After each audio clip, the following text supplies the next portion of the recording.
আমি যখন কথা বলি আদালতে অ্যাটর্নি জেনারেল হিসেবে তখন সরকারের কথা বলি, সরকার আমার মক্কেলের কথা বলি। আমি আমার মক্কেলের পক্ষে কথা বলেছি। মাননীয় স্পিকার, মাননীয় আইনমন্ত্রীকে আমি যতদূর চিনি, উনি যদি ওনার বক্তব্য আর 5 মিনিট কন্টিনিউ করতেন তাহলে আত্মগ্লানিতে ভুগে তওবা করে এই যে সুপ্রিম কোর্ট বিচারক নিয়োগের আইন যেটা উনি বাতিল করার জন্য আজকে বলছেন সেখান থেকে ফিরে এসে ইনি বিলটি আজকে তিনি প্রত্যাহার করতেন। মাননীয় স্পিকার, তিনি তার বক্তব্যের মধ্যে বলেছেন একজন বিচারপতির কথা, এনায়েতুর রহিম এনায়েত, যিনি বলেছিলেন যে তিনি হচ্ছেন শপথবদ্ধ বিচারপতি, রাজনীতিবিদ। এই যে শপথবদ্ধ রাজনীতিবিদ তৈরি হলো, খায়রুল হকের মতো বিচারপতি তৈরি হলো, মানিক চোরা শব্দটা এখানকার জন্য অশোভনীয় হতে পারে, কিন্তু বাইরে এই শব্দটা এইভাবেই চলছে। এই যে বিচারপতি হলো, এই যে মালিকের মতো লোক, খায়রুল হকের মতো লোক, শপথবদ্ধ রাজনীতিবিদের মতো লোক যারা বিচারপতি হলেন, সেই সব বিচারপতিদের সম্পর্কে তিনি বলেছেন যে আমাদের সুপ্রিম কোর্টের যারা বিচারপতি আছেন তারা কনস্টিটিউশনালি প্রোটেক্টেড, সমস্ত ক্ষমতা থাকা সত্ত্বেও তারা কিভাবে রাতের আলোতে মোমবাতি জ্বালিয়ে বিচার কার্য পরিচালনা করলেন, কিভাবে বেগম খালেদা জিয়াকে তারা অতিরিক্ত সাজা দিলেন এবং কিভাবে বাংলাদেশের বিচার ব্যবস্থাকে তারা ধ্বংস করলেন, সেই ফিরিস্তি যিনি তখন গাইছিলেন, তখন আমার মনে হচ্ছিল তিনি আর 5টা মিনিট সময় যদি পেতেন তাহলে তিনি এর গোড়ার সংকট তিনি অনুধাবন করতে পারতেন। মাননীয় স্পিকার, এর গোড়ার সংকটটা হচ্ছে মাননীয় স্পিকার বিচারপতি নিয়োগের সময়টাতে। মাননীয় স্পিকার, আপনি কোনো একটা ঘুড়িকে আপনি আকাশে উড়িয়ে দিয়েছেন, সেই ঘুড়ির লাটাই যদি আপনার হাতে থাকে, ঘুড়িকে আপনি যতই উড়ার স্বাধীনতা দেন না কেন আকাশের মধ্যে, সেই ঘুড়ি সেখানেই পাক খাবে। আপনি যখন টান দিবেন তখন আপনার কাছেই ফিরে আসবে। এই বিচারপতি নিয়োগের যে বিধানগুলো বাংলাদেশে আছে অতীতে, সেই বিধানে এই ধরনের একটা পরিস্থিতি তৈরি হয়ে আছে মাননীয় স্পিকার। কারণ এই বিচারপতি নিয়োগের ব্যাপারে সংবিধানের 95 অনুচ্ছেদের মধ্যে বলা হয়েছে বিচারপতি নিয়োগ দেবেন রাষ্ট্রপতি প্রধান বিচারপতির সঙ্গে পরামর্শ ক্রমে। দেখে খুবই সুন্দর মনে হয় মাননীয় স্পিকার যে বিচারপতি নিয়োগ হবে, রাষ্ট্রপতি নিয়োগ দেবেন, প্রধান বিচারপতির সঙ্গে পরামর্শ করে নিয়োগ দিবেন। এই জায়গায় আবার ঘুড়ির লাটাই বাতার সম্পর্কটা কোথায় থেকে আসলো? এখানেই প্রশ্ন মাননীয় স্পিকার। কারণ বাংলাদেশের সংবিধানের 48 দিনের মধ্যে বলা আছে রাষ্ট্রপতি শুধুমাত্র প্রধানমন্ত্রীর নিয়োগ এবং প্রধান বিচারপতির নিয়োগ, এই দুইটা বাদে অন্য যত কার্যক্রম তিনি সম্পন্ন করবেন, অর্থাৎ প্রধান বিচারপতি ব্যতি রেখে সুপ্রিম কোর্টের অ্যাপিলেট ডিভিশন এবং হাইকোর্ট ডিভিশনের যত বিচারপতি নিয়োগ দিবেন, সেই বিচারপতিগুলো নিয়োগ দেওয়ার সময়টাতে তাকে অবশ্যই সংবিধানের 48 অনুচ্ছেদ অনুযায়ী প্রধানমন্ত্রীর পরামর্শ ক্রমে তাকে সেটা করতে হবে মাননীয় স্পিকার। এই কারণে 95 এর মধ্যে রাষ্ট্রপতি প্রধান বিচারপতির কাছ থেকে পরামর্শ নেওয়ার যে বিধানের কথা বলা হয়েছে, সেই বিধানটা 48 দিনে যখন যায় তখনই গিয়ে শপথবদ্ধ রাজনীতিবিদের মতো, মানিক চোরার মতো ব্যক্তিরা, ওই হাসিনার দ্বারা তখন তারা বিচারপতি নিয়োগ হয়েছিল। সেই ধরনের একটা পরিস্থিতি বাংলাদেশের সামনের দিনে চলুক, এটা তো আমরা কেউই চাই না মাননীয় স্পিকার। আজকে মাননীয় আমাদের আইনমন্ত্রী তিনি আজকে সংবিধানের দোহাইগুলোও দিচ্ছেন সময়ে সময়ে। আজকে যে আইনটা এখানে নিয়ে আসা হয়েছে, সে আইনটাকে অনেকে সাংবিধানিকভাবে তাদের পক্ষ থেকে আনঅফিসিয়ালি, কারণ সেটা কোনো অফিসিয়াল স্টেটমেন্ট না, আনঅফিসিয়ালি সেটাকে তারা অসাংবিধানিক বলার চেষ্টা করেছেন। কিন্তু মাননীয় স্পিকার, আপনি যদি সংবিধানের 95 আর্টিকেলের দিকে তাকান, সেখানে 95 আর্টিকেলের 2C-তে বলা হয়েছে বিচারপতি নিয়োগের জন্য সরকার চাইলে আইন করতে পারবে as such qualifications as may be prescribed by law। অর্থাৎ আমাদের বিচারপতি নিয়োগের জন্য মাত্র 3টা শর্ত দেওয়া আছে। বাংলাদেশের নাগরিক হতে হবে, হাইকোর্টে 10 বছরের প্র্যাকটিসের অভিজ্ঞতা থাকতে হবে, বিচার বিভাগে 10 বছরের অভিজ্ঞতা থাকতে হবে। এই যে শর্তগুলো দেওয়া আছে, এর বাইরে সরকার চাইলে পরে আরো ভালো আইন তারা তৈরি করতে পারে। এটা 72-এর যে সংবিধানের 95-এর যে আর্টিকেলটি আছে সেখানে এটা বলা আছে। এই যে অংশটুকু এখানে বলা আছে মাননীয় স্পিকার, এই যে এতগুলো বছর পেরিয়ে গেছে, এতদিন পর্যন্ত বিচারপতি কিভাবে নিয়োগ হবে তার জন্য কোনো আইন তৈরি করা হয় নাই মাননীয় স্পিকার। এতদিন পর্যন্ত সেটাকে ফেলে রাখা হয়েছিল, ওই এক্সক্লুসিভলি প্রধানমন্ত্রী যিনি আছেন তার কথা মতো বিচারপতি নিয়োগ করার বিধানের দিকে ছিল মাননীয় স্পিকার, সেইটাতেই অন্তর্বর্তীকালীন সরকার একটা পরিবর্তন নিয়ে এসে তারা বিচারপতি নিয়োগের জন্য আলাদা একটা অধ্যাদেশ তারা করেছেন। সেই অধ্যাদেশের মধ্যে কোনো অসাংবিধানিকতা নাই মাননীয় স্পিকার। এবং এই জায়গায় প্রসঙ্গত একটা বিষয় বলে রাখা প্রয়োজন মাননীয় স্পিকার, এই অধ্যাদেশটা যখন পাশ করা হলো সেই সময়টাতে, আমি জানি না বলা শোভন হবে কিনা, আমাদের বর্তমান এই হাউজের মাননীয় ডেপুটি স্পিকার জনাব কায়সার কামাল তিনি একটা রিটের শুনানিতে উপস্থিত হয়েছিলেন।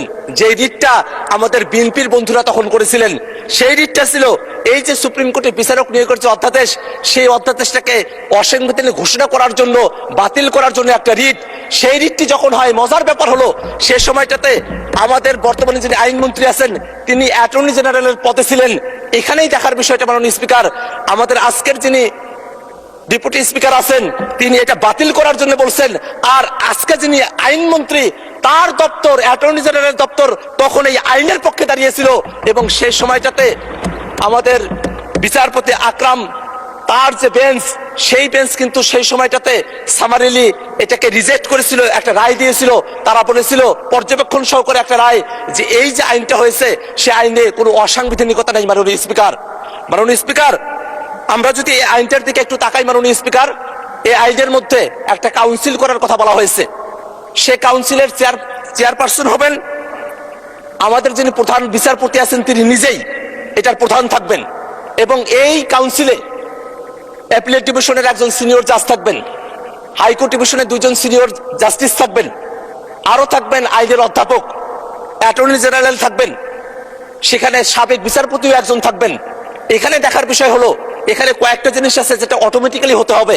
হাইকোর্টের এবং সুপ্রিম কোর্টে অ্যাপিলেট ডিভিশনের যারা সিনিয়র মোস্ট জাজেস আছেন তারা অটোমেটিক্যালি হবেন, কিন্তু আইনের যিনি অধ্যাপক এবং যিনি সাবেক একজন বিচারপতি সেটা কিন্তু প্রধান বিচারপতি এটা নিয়োগ দিতে পারবেন। এই যে একটা কাউন্সিল করা হবে সেই কাউন্সিলটা কিন্তু কোনোভাবেই সংবিধানের সাথে সাংঘর্ষিক না মাননীয় স্পিকার, কারণ এই আইনের 3 ধারার মধ্যে স্পষ্ট করে বলা আছে মাননীয় স্পিকার যে এই যে কাউন্সিলটা গঠন করা হচ্ছে সেটা প্রধান বিচারপতিকে রাষ্ট্রপতিকে পরামর্শ প্রদান করার জন্য যে ক্ষমতা দেওয়া হয়েছে সেই ক্ষমতাকে সহযোগিতা করার জন্য এই কাউন্সিলটা গঠন করা হয়েছে মাননীয় স্পিকার। এবং এই কাউন্সিলে কিছু শর্তের কথা বলা হয়েছে, কিছু যোগ্যতার কথা বলা হয়েছে, যে যোগ্যতাগুলো অতীতে কখনোই এটাকে পরিপালন করা হয় নাই। সে কারণে ওই রকম শপথবদ্ধ রাজনীতিবিদের মতো, ওই রকম মানিক চোরার মতো বিচারপতি তৈরি হয়েছিল মাননীয় স্পিকার। কারণ এই আইনের মধ্যে সুন্দর করে বলা আছে অন্তত 45 বছর বয়স হতে হবে, একটা বয়সের ভারিক্কি থাকাটা প্রয়োজন আছে। আরো বলা আছে শিক্ষাগত যোগ্যতার কথা, চারিত্রিক গুণাবলীর কথা, তার প্রকাশনা আছে কিনা, এরকম অসংখ্য এখানে ক্রাইটেরিয়া দেওয়া আছে, যেটা অত্যন্ত একটা ভালো আইন। সে ভালো আইনটাকে কেন আজকে এখানে এসে বাতিল করার কথা বলা হচ্ছে মাননীয় স্পিকার, সেটা আমাদের বুঝে আসে না মাননীয় স্পিকার। এখানে আরো একটা বিষয় বলে রাখা প্রয়োজন, এই যে আইনটি আছে মাননীয় স্পিকার, এখানে কাউন্সিল তারা একটা সিদ্ধান্ত গ্রহণ করবেন যে কাউন্সিলের প্রধান হচ্ছেন প্রধান বিচারপতি। তারা সিদ্ধান্ত গ্রহণ করার পর রাষ্ট্রপতির কাছে পাঠানোর পরে রাষ্ট্রপতি যদি কোনো আপত্তি দেন তাহলে সেটাকে নতুন করে বিবেচনা করার সুযোগও এই আইনের মধ্যে রাখা আছে মাননীয় স্পিকার। এত সুন্দর একটা আইন করা হয়েছে, সে আইনটাকে কেন কোন যুক্তিতে আজকে বাতিল করে দেওয়া হবে সে যুক্তির ব্যাপারে এখানে বলা হয়েছে যে রহিতকরণ বিল, সে যুক্তির মধ্যে বলা হলো তবে রাষ্ট্রের সর্বোচ্চ বিচারালয়ের স্থায়ী আইনগত কাঠামো নিশ্চিতকরণ এবং অধ্যাদেশটির বিধানাবলী অধিকতর যাচাই বাছাইয়ের লক্ষ্যে এই যে স্থায়ী কাঠামোর কথা বলা হচ্ছে, সেই স্থায়ী কাঠামোটি মাননীয় স্পিকার ওই 71 সালের স্বাধীনতার পর পর্যন্ত অন্তর্বর্তীকালীন সরকারের আগে পর্যন্ত স্থায়ী কাঠামো ছিল না। স্থায়ী কাঠামোর জন্য যে আইনটা করা হলো সেই যুক্তি দেখিয়ে আবার সেই আইনটাকে কেন রহিতকরণের কথা বলা হচ্ছে সেটা আমাদের যুক্তিতে আসে না মাননীয় স্পিকার। মাননীয় স্পিকার, আমরা আমাদের যারা সরকার দলীয় বন্ধুরা আছেন তাদের কাছ থেকে আমরা জুলাই সনদের কথা শুনি, তারা জুলাই সনদ নাকি অক্ষরে অক্ষরে তারা বাস্তবায়ন করবেন। সেই জুলাই সনদের 2টা পার্ট আছে মাননীয় স্পিকার। এক পার্টে অর্থাৎ বাঁ দিকে আছে জুলাই সনদের মূল ভাষ্য আর ডান দিকে আছে নোট অফ ডিসেন্ট। তারা যখন জুলাই সনদের কথা বলেন তারা তখন নোট অফ ডিসেন্টের কথা বলেন, যেটা তারা অক্ষরে অক্ষরে পালন করতে চান। মাননীয় স্পিকার, এই জুলাই সনদের 31 নম্বর ধারার মধ্যে বলা আছে এই সুপ্রিম কোর্টের বিচারকদের নিয়োগ করার জন্য আলাদা একটা কমিশন করার কথা বলা হয়েছে, একটা কাউন্সিল করার কথা বলা হয়েছে। সেই জায়গাটাতে একটা মাত্র নোট অফ ডিসেন্ট আছে বিএনপির পক্ষ থেকে। সেই নোট অফ ডিসেন্টে তারা কিন্তু এই মূল প্রস্তাবের বিরোধিতা করে নাই, তারা শুধু এতটুকু বলছে যে এটা সংবিধানে অন্তর্ভুক্ত না করে এটাকে আইনের মাধ্যমে করেন। মাননীয় স্পিকার, এইটা তো সংবিধানে অন্তর্ভুক্ত না, এটা তো আইনের মধ্যেও আছে। তাহলে নোট অফ ডিসেন্টে জুলাই 16 কেন মানে না এটা। ধন্যবাদ মাননীয় সদস্য। মাননীয় আইনমন্ত্রী।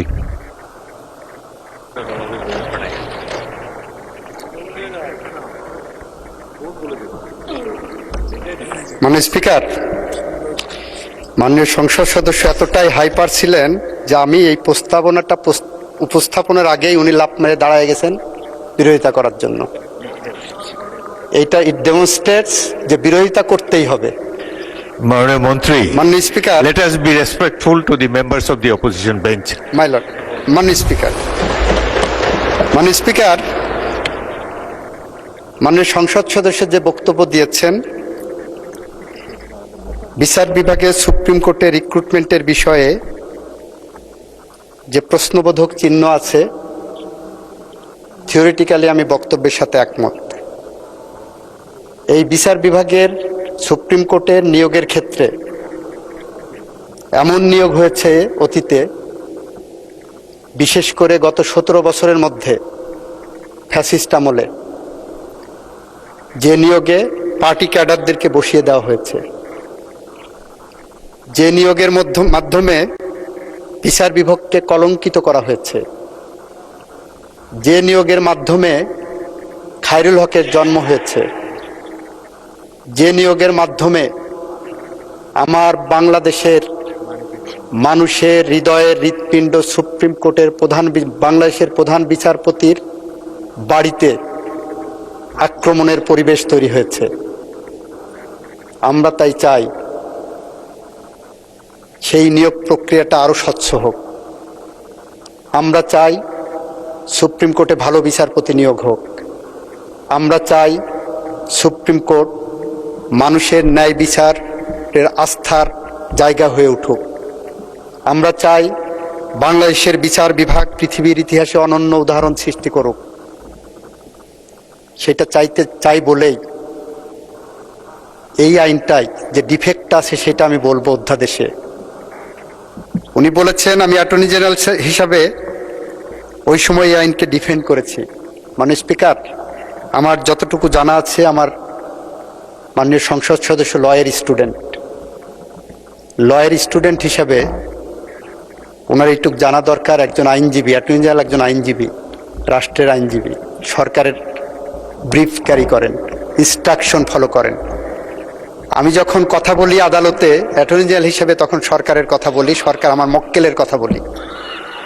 আমি আমার মক্কেলের পক্ষে কথা বলেছি।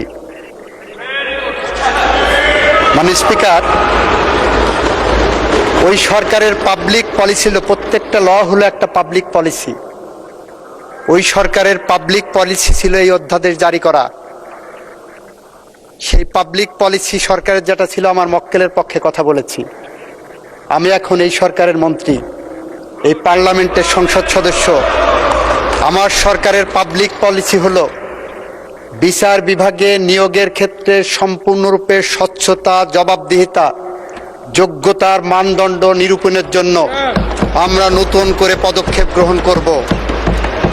যে অধ্যাদেশের কথা ওনারা বলছেন, ওই অধ্যাদেশের ডিফেক্টটা কোথায় শুনবেন মাননীয় স্পিকার? উনি আর্টিকেল 95(2)C পড়েছেন। 95(2)C-তে বলা হচ্ছে যে বিচারক নিয়োগের ক্ষেত্রে পার্লামেন্ট আইন পাশ করতে পারবেন, অ্যাবসলিউটলি। কিন্তু 95(1) পড়েননি উনি। 95(1)-এ বলছে বিচারক নিয়োগের ক্ষেত্রে প্রধান বিচারপতির সাথে পরামর্শক্রমে রাষ্ট্রপতি নিয়োগ দেবেন। তাহলে প্রধান বিচারপতির সাথে পরামর্শক্রমে যে আইনটা করা হয়েছে, এখানে প্রধান বিচারপতির সাথে পরামর্শক্রমে জায়গাটা কনস্টিটিউশনালি হিট করছে। আর্টিকেল 98টা পড়েন মাননীয় সংসদ সদস্য। 98-এ কিন্তু এই কথা বলা নাই, প্রধান বিচারপতির সাথে পরামর্শেরও দরকার নাই। অস্থায়ী বিচারক নিয়োগের ক্ষেত্রে প্রধান বিচারপতির সাথে পরামর্শের কোনো প্রয়োজনও নাই। 98টা দেখেন কনস্টিটিউশনে, সেখানে বলা হচ্ছে সরকার রাষ্ট্রপতি নিয়োগ করবেন অস্থায়ী ভিত্তিতে। আমাদের কথা হলো উনি আর্টিকেল 31 পড়লেন। কিসের আর্টিকেল 31? জুলাই সনদের। জুলাই সনদের আর্টিকেল 31-এ আপনারা বলছেন একদিকে বিচারক নিয়োগের জন্য সংবিধান সংশোধন করতে হবে, আর একদিকে এই বিলের বিরোধিতা করছেন। সংবিধান যদি সংশোধন করতে, আপনারটাই ধরে নিলাম, সংবিধান আপনি দেখেন article 31 of the July charter, আমি পড়ি আপনাদের সামনে কি লেখা আছে। মানে স্পিকার, আপনার এই পার্লামেন্টের সবার ক্লিয়ারিটির জন্য বলছি, ওনারা আর্টিকেল 31-এর লেফট হ্যান্ড কলামকে রিলাই করছেন। লেফট হ্যান্ড কলামে আছে সুপ্রিম কোর্টের বিচারক নিয়োগ সংবিধানে এরূপ যুক্ত করা হইবে যে সুপ্রিম কোর্টের বিচারক নিয়োগে প্রধান বিচারপতির নেতৃত্বে একটি স্বাধীন বিচার বিভাগীয় নিয়োগ কমিশন গঠন করা হইবে। এটা ওনার বক্তব্য, ওনারা রিলাই করছেন। আমরা বিএনপি বলেছি যে আমরা বিচারক নিয়োগ সংক্রান্ত বিষয় আইন প্রণয়ন করব।